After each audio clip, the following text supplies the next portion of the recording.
सनितपुर जिल्ला दुलाराय बर' फरायसा आफाद आरो लोगोसेनो ट्राइबेलनि माहारियारि आफाद जथायै दिनैहाय बे गोथार बुब्लियाव आरो बे दिनैनि सानाव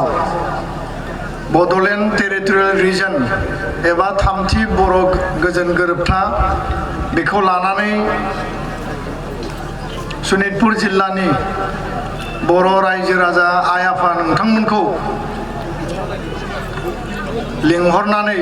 बा बेयाव थुबुर जाहोनानै दिनैहाय बे थार्ड बड' पिस एकर्ड बा बिटिआर गोरोबथानि सायाव रायजो राजाजों लोगो हमलायनाय सावरायनाय आरो बे सिगनेटरि जायफोर सागान होगिरि बे गोरोबथायाव बे सागान होगिरि बिथांमोनखौ बरायनाय दिनै हाबाफारि आरो बे हाबाफारियाव बाहागो लानो हानाय बिटिआर गोरोबथानि सागान होगिरि दुलाराय बर' फरायसा आफादनि बावैसो बिबान एंग्लायनाय बा जोंनिफ्राय बारग'लांनाय मानगोनां बारग' आफादगिरि आरो सिगनेटरि प्रमद बर' मानगोनां बिथां दिनैनि बे हाबाफारियाव बाहागो लानो हानाय एनडिएफबि प्रग्रेसिभनि मानगोनां आफादगिरि आरो बिटिआर सुक्तिनि सागान होगिरि मानगोनां बिथां आरो बे हाबाफारियाव आजिरै ऐतिहासिक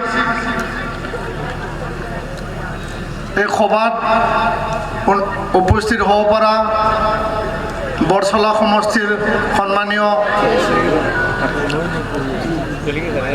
আমাৰ বিধায়ক শ্ৰীযুত গণেশ লিম্বু ডাঙৰীয়া আমাৰ মাজত উপস্থিত বিশিষ্ট সমাজসেৱক আমাৰ ঢেকিয়াজুলি অঞ্চলৰ সবে চিনি পায় সন্মানীয় দাদা আৰু লগতে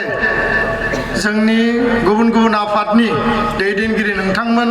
सनितपुर जिल्ला बर' थुनलाइ आफादनि मानगोनां आफादगिरि सार बिथां आजिरै কাৰ্যসূচী প্ৰচাৰ কৰিবৰ কাৰণে আমাক সহায় কৰিবলৈ আহা আমাৰ সাংবাদিক বন্ধুসকল মানগোনাं गुबुन गुबुन दाब दाब जायगानिफ्राय सफैनो हानाय रायजो राजा नोंथांमोन आइ आफा नोंथांमोन फरायसुला फरायसुलि नोंथांमोन गुबुन गुबुन आफादनि दैदेनगिरि दखरानि जिल्लानि सनितपुर जिल्लानि आफादगिरि गाहाय नेहाथारिजों लोगोसे मावथि लोगो नोंथांमोन मिरु एबसुनि आंनि मावथि लोगो नोंथांमोन बयनिसिमबो गिबियावनो आङो दुलाराय बर' फरायसा आफादनि जानानै आफादारि हामलायनाय अननाय आरो खुलुमनायखौ आं बयनिसिमबो बावहरदों मानगोनां रायजो राजा नोंथांमोन दिनै सनितपुर जिल्लानि रायजो राजाखौ लानानै 27 जानुवारियाव जालांनाय बे बिटिआर जि गोरोबथा बे गोरोबथानि सायाव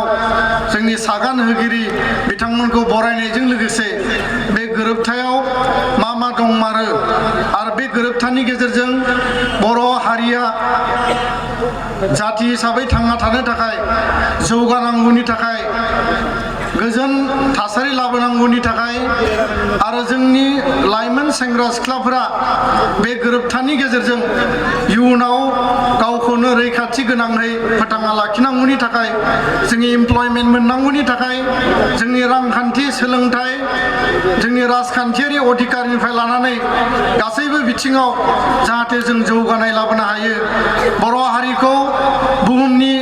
बयनिख्रुइबो साबसिन हामसिन हारि हिसाबै गेरेमसा माहारि हिसाबै जों जाहाथे गायसननानै लानो हायो आरो बिनि जि बिथा बे बिथाखौ जोङो रैखाथि होनायनि गेजेरजों आसामाव थानाय बे बर'फोरनो जोङो बिटिआर सुक्तिनि सिङाव जाय ओनसोलखौ लानानै जों जौगाहोनायनि सिमां नुदों आरो बिटिआर ओनसोलनि बाहेरायाव थानाय बर'फोरखौ लानानै बिथांमोननो राजखान्थियारि रांखान्थियारि हा हुनि मोनथाय होनायनि गेजेरजों बे बर' कसारि वेलफेयार काउन्सिल बे मोनसे अट'नमास काउन्सिल बेखौ दाफुंनायनि गेजेरजों कार्बि आंलंनि बर'फोरनि गोलाव समनि जेंना बिटिसि सुक्तियाव फैफानाय बे दफाखौ मावफुंनांगौनि थाखाय दिनैबो बेखौ मावफुंनो हायाखैमोन नाथाय बे गोरोबथायाव जोङो गासैखौबो सोसनजोबनानै मावफुंनानै लानो हादों दा बे गोरोबथानि सोमोन्दै गासैबो बाथ्राफोरखौ जोंनि मानगोनां दुलाराय बर' फरायसा आफादनि बारग' आफादगिरि आरो सिगनेटरि लोगोसे एनडिएफबि प्रग्रेसिभनि आफादगिरि आरो सिगनेटरि बिथांमोन सानैबो रोखायै गुवारै नोंथांमोननो फोरमायनानै होगोन दा आङो बेखिनियाव रायजो राजाखौ आङो बे बाथ्राखौल' दुलाराय बर' फरायसा आफादनि आफादगिरिनि बिबानखौ रुजुननो होनाय बायदियै बा दुलाराय बर' फरायसा आफादखौ दैदेननानै बर' हारिनि जि माहारिबाद जातीयताबाद हारि रैखाथिनि थाखाय हारि थांना थानांगौनि थाखाय हारिनि खौसेथिनि थाखाय बर'फोरा जाहाथे इयुनाव जाति हिसाबै थांना थानायाव जों मालाबाबो खर' गंलायनानै जों मालाबाबो जोङो गुबुननि आथिं सिङाव थानानै रायजो जानो गोनां जाया जोंनि राव थुनलाइनिफ्राय लानानै जोंनि हा हुनिफ्राय लानानै जोंनि राजखान्थियारि अधिकारनिफ्राय लानानै सोलोंथाइ रांखान्थि समाज बेबस्था समाजारि थासारि गासैबो बिथिंखौ जोङो रोखा खालामनानै जोङो गोग्गोमै रायजो जानांगोन आरो दिनैनि समा रंजानायनि सम गोग्गानायनि सम आरो देरहासारनायनि सम नाथाय बे बिटिआर सुक्तिनि गेजेरजों जोङो मोनसे आख' फाख' थासारियाव बयबो रायजो राजाफ्रा दिनै दङ जे जोङो सनितपुर ओनसोलनि बिश्वनाथ ओनसोलनि आइ आफा रायजो राजा बिथांमोना बे गामिफोरा बे ओनसोलफोरा बे बिटिआर गोरोबथानि सिङाव फैगोन ना फैया बिनि सिमायाव बे बिटिआर सुक्तिनि सिमायाव बे गामिफ्रा हाबगोन ना हाबा बे बाथ्राखौनो लानानै सुक्तिनि सिगां सुक्तिनि उनाव प्रधान मन्त्रि फैनायसिम आरो पार्लियामेन्टनि बे सेसनाव दिनै राष्ट्रपतिनिफ्राय लानानै भारतनि प्राइम मिनिस्टारनिफ्राय लानानै दिनै बयबो बे सुक्तिखौ बाख्नायदों नाथाय जोंनि रायजो राजाफोरनियाव मोनसे सोंलुआ जेब्लाबो थादों जे सनितपुराव थानाय बे हाग्रा ओनसोलनि गामि बे रेभिनिउ ओनसोलनि गामि गुबुन गुबुन जायगायाव गुबुन गुबुन ओनसोलाव गोसारलानाय थानाय बे आइ आफा रायजो राजा बिथांमोना बे गोरोबथानि गेजेरजों अधिकारखौ मोनगोन ना मोना गामिया हाबसनगोन ना हाबसना बिएसि सुक्तियाव थालांबाय बिटिसि सुक्तियाव थालांबाय नाथाय थामथि बर' गोरोबथानि गेजेरजों बे गामिफोरा हाबसननांगौनि थाखाय जि मोनसे क्लज जि मोनसे दफा बेयाव होनाय दङ जे अल्टारेशन अफ बाउन्डारि बे क्लज नाम्बार 3 आव जे गामि सोसननाय आरो गामि दानख'नांगौनि जि बाथ्रा बे बिटिसि ओनसोलाव जागोन आरो गामि सोसननांगौनि जि बाथ्रा बिटिसिनि बिटिएडिनि खोलाहा थानाय बा बिटिआरनि खोलाहा थानाय बे ओनसोलफोराव दानख'नाय दाजाबनाया जागोन आरो सानजाहा फारसे मेजर गुबैयै आरो गाहायै जाय गामिफोरखौ जोङो दाजाबनांगौ बेखौ जोङो दाजाबनानै लानांगोन सोसननानै लानांगोन दा मानगोनां रायजो राजा नोंथांमोन दुलाराय बर' फरायसा आफादनि दैदेनगिरि बिबानगिरि मावथि हिसाबै दुलाराय बर' फरायसा आफादनि दखरा आरो जिल्ला आफादफोरा दुलाराय बर' फरायसा आफादनि दाबावैसो गलांनाय मानगोनां आफादगिरि बिथांजों बेसेबांबा खेब सनितपुर आरो बिश्वनाथनि रायजो राजा आरो एबसुनि बिबानगिरि मावथिफोरा रायलायदों आंजोंबो रायलायहैदों दखराफोरा आलादा जिल्लाया आलादा गामिनि जोंनि गोरों व्यक्तिफोरा समाजनि बिबानगिरि दैदेनगिरिफ्रा रायलायदों आरो आङो मोनसेल' बिसास मोनसेल' आत्मबिसास मोनसेल' फोथायनायखौ बयनोबो बुंदों जे बे कमिसननि गेजेरजों जाय कमिसनखौ जोङो बिएसि आरो बिटिसिआव मोनाखैमोन नाथाय बे कमिसनखौ जोङो लाबोबाय आरो जोंनि जि बे सुक्तिनि सावरायबाय थानाय समाव दुलाराय बर' फरायसा आफाद एनडिएफबिनि मोनब्रैबो हानजाया बेखौ नारसिननायनि गेजेरजों भारत सरकारखौ जों बाध्य खालामनो थाखाय जोङो जेब्लाबो प्रेसार होदों आरो सरकारा बेखौ गनायनोबो बाध्य जाबायमोन नाथाय माखासे राजखान्थियारि थासारि माखासे हारियारि थासारि माखासे हारिनि माखासे समाजनि माखासे दैदेनगिरि माखासे राजखान्थियारि दैदेनगिरिफोरनि बे नारा नाथा जोंनि हेंथायै खामानि मावनायनि थाखाय जोंनि उल्थायै बाथ्रा बुंनायनि थाखाय बेयाव गोबां सोमावसारनाय जिहेतु का आन्दलनखौ लानानै सोलिबाय थादोंमोन बे थासारियाव बे खामानिखौ जोबजासिम रोखायै आबुङै मावफुंनांगौमोनब्लाबो बे हाबाफारिया दिनै बे कमिसन दानायनि गेजेरजोंसो मावलांनांसिगोन बा बेजों मावनाय जासिगोन बे एसुरेन्स आरो बे फोथायनायखौ भारत सरकार आसाम सरकारा जोंनो होदों दा मानगोनां रायजो राजा बिथांमोन आंनि मोनसेल' स्पष्ट बाथ्रा जे फैबाय थानाय समाव भारत सरकार आसाम सरकारखौ बे एकर्डखौ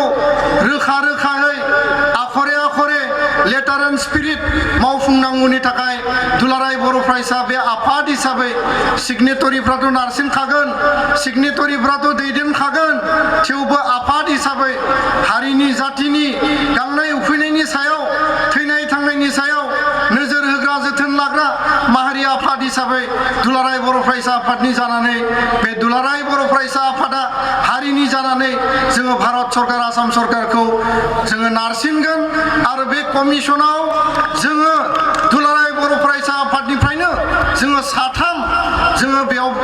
बे कमिसननि मेम्बार हिसाबै जोङो दाबिगोन होननानै जोङो थांखि लादों आरो बेजों लोगोसे जाय बे कमिसननि चेयारमेन बे कमिसननि मेम्बारफोर जागोन बै मेम्बारफोरखौबो जोंनि पसन बायदियै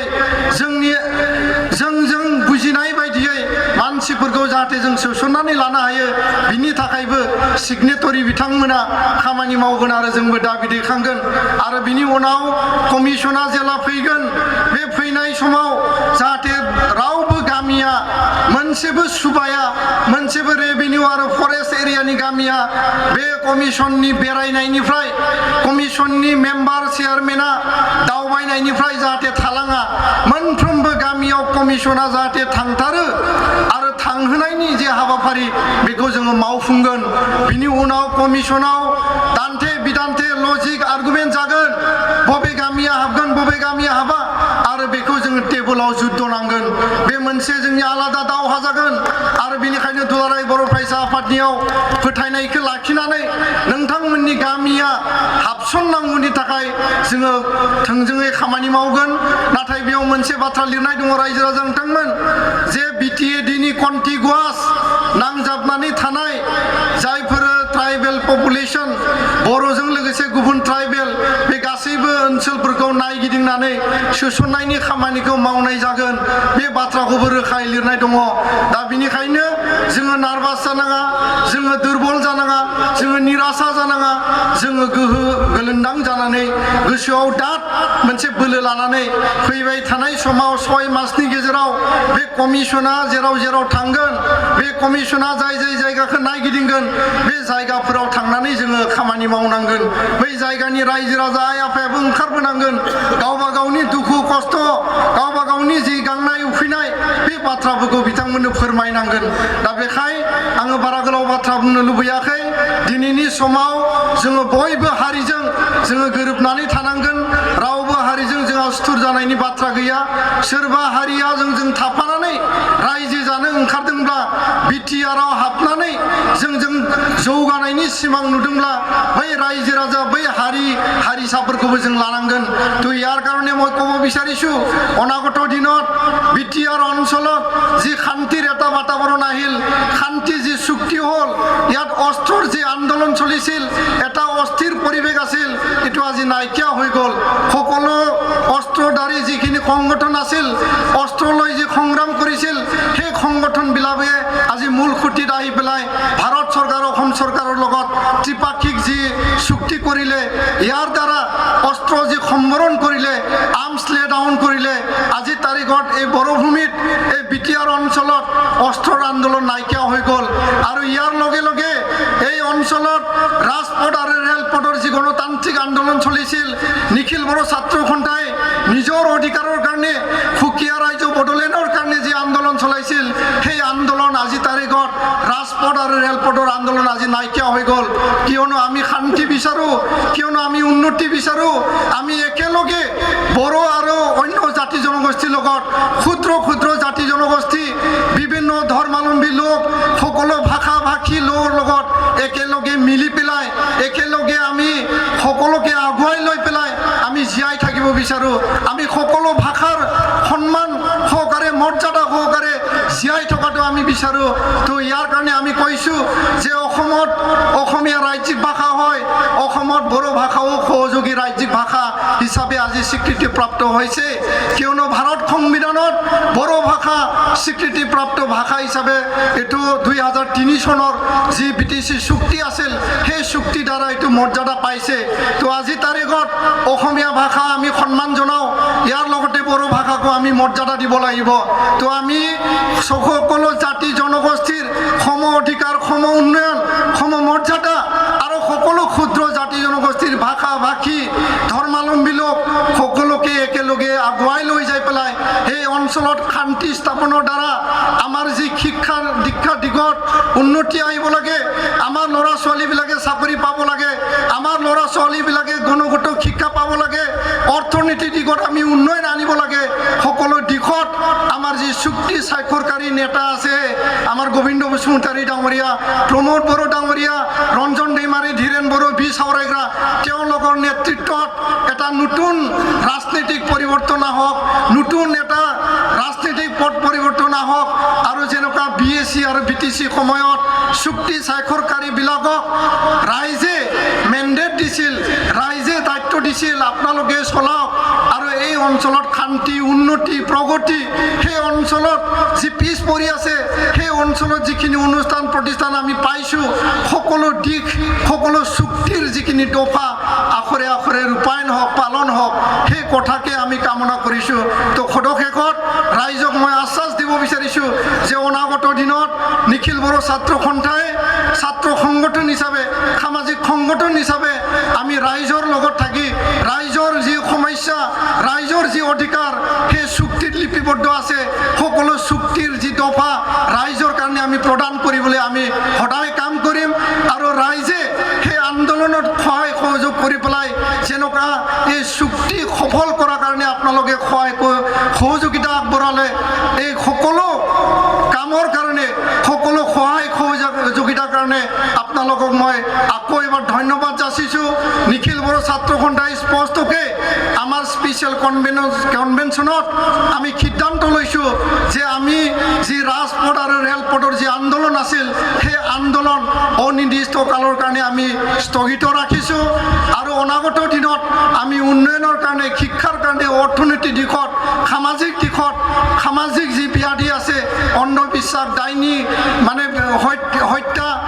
আমাৰ চাইল্ড মেৰেজ আমাৰ মদ ভাং জুৱা যি সমাজত প্ৰচলিত হৈছে সেই সকলো সুস্থিৰ এটা বাতাবৰণ কৰাৰ কাৰণে নিখিল বড়ো ছাত্ৰ সন্থা কাম কৰিব NDAP কেডাৰৰ ওপৰত যি কেছ আছে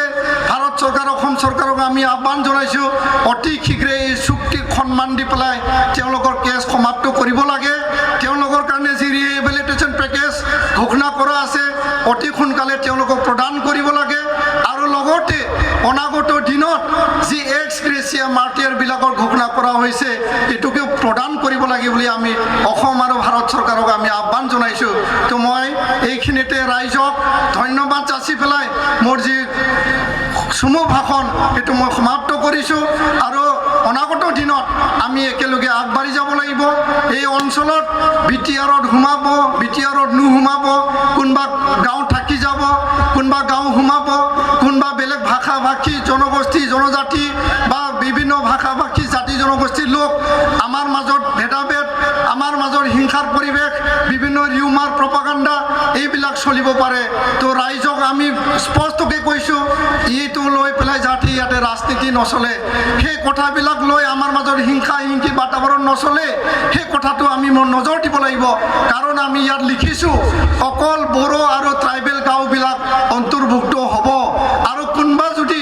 ট্ৰাইবেল গাঁৱৰ বাদেও কোনোবা যদি আমাৰ BTR অঞ্চলত আহিব বিচাৰে আমি নিশ্চয় আমি ৱেলকাম জনাম আমি আদৰণি ল'ম কিয়নো আমাৰ মন আমাৰ বুকু সদায় আমি বহল আমাৰ বুকুখন সদায় আনৰ কাৰণে খোলা আছে আমি কাৰো কাৰণে বন্ধ কৰি ৰখা নাই তো স্পষ্ট মই এইটো কৈছোঁ যে আমি শান্তিৰে জীয়াই থাকিব লাগিব শান্তিৰে সমস্যা সমাধান কৰিব লাগিব শান্তিৰে আমি আগুৱাই যাব লাগিব তারা रायजो राजा नोंथांमोन बयबो बेखौ बिश्वास लाखि मान गोनां जोंनि सिगनेटरि बिथांमोना मारै सुक्ति जाखो आरो बे सुक्तिनि गेजेरजों मा मोननो थांगासिनो दङ बे गासैबो बाथ्राखौ रोखायै खिन्थागोन आं बयनिसिमबो साबायखर बावनानै सनितपुर आरो बिश्वनाथनि रायजो राजाफोरा फैबाय थानाय समाव मोजां सम मोनथों मोजां दिन मोनथों आरो जोङो मोजाङै खौसेयै बिटिआरआव हाबनानै बयबो रायजो जानो हाथों बेखौनो आफा इसोरनि खाथियाव आर'ज गाबनानै आंनि बुंनायखौ फोजोब